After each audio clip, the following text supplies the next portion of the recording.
My mom got pregnant with me when she was 19 years old, and she was not married. Now this was 30 years ago, so it's very different than getting pregnant today. And obviously, since I'm here, my mom did not abort me, and she raised me as a single mother, and I am alive today, and Ruben is alive today because of my mom's sacrifice.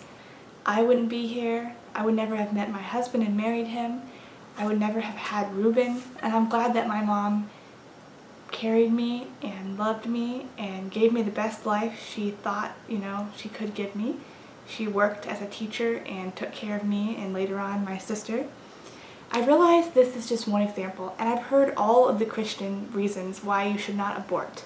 I am a Christian, and I believe that life starts at fertilization, and I believe that if you abort your child, that is a real living human being who has the potential to become an adult. But there are more reasons against abortion than just Christianity and God.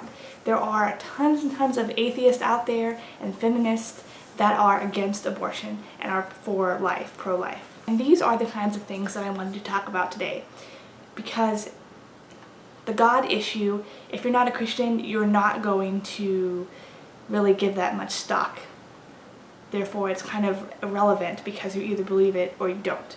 However, social issues and stuff like that, I believe, are ways to win people over, to see the bigger picture, and to make abortion a topic that you can discuss without having to believe or not believe in God. So one of the biggest reasons that women have abortions, disregarding rape and incest and stuff like that, is because they can't afford to have a baby.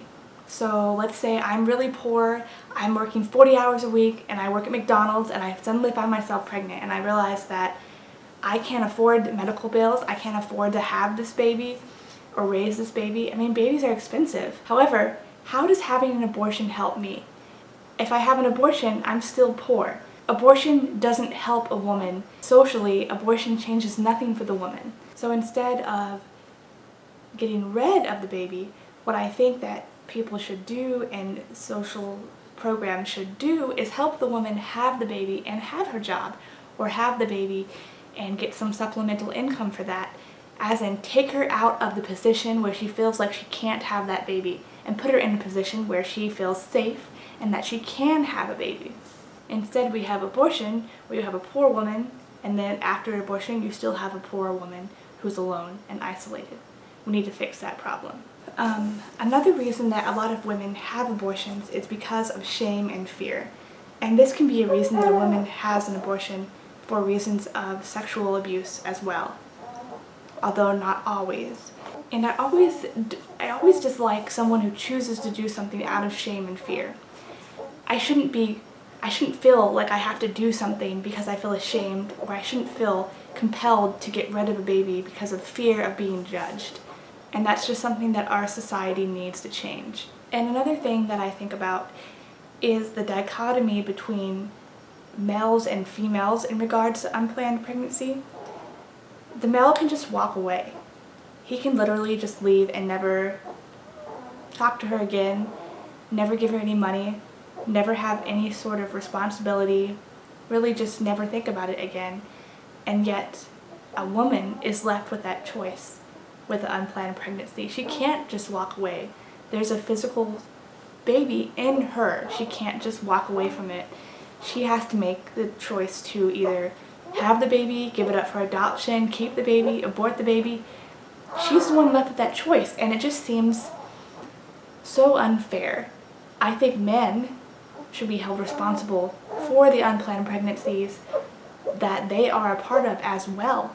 So my Reuben woke up, but these are just some of the arguments against abortion from a feminist standpoint. I do believe that if you're a Christian, the Bible clearly states that life begins at conception. So I feel like that's a moot point to discuss, because I really do think that all Christians, or people that call themselves Christians, should be against abortion.